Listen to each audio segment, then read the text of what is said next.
This is the Lone Creator YouTube. We hope this video helps. You start by bringing your audio into Unity and configuring it correctly.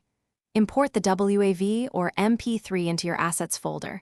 Once imported, select the audio clip and set load type and compression for performance. Next, create an empty game object called BGM and add an audio source component. This is where the sound will live and be controlled.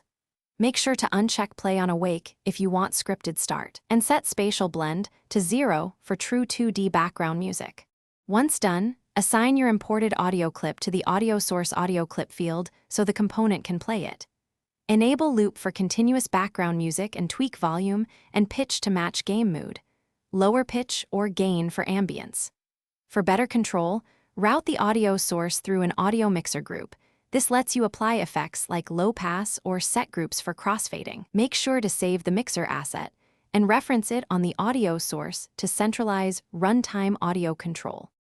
You finish by controlling playback via script so the music responds to game events.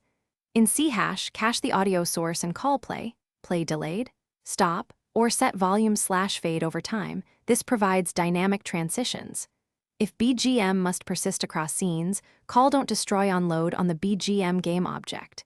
If audio fails, check that audio listener exists, one only, verify mute and volume settings, and confirm the audio mixer group is not silenced. Those are the common issues that stop sound from playing. Thanks for watching. Consider subscribing if we helped you.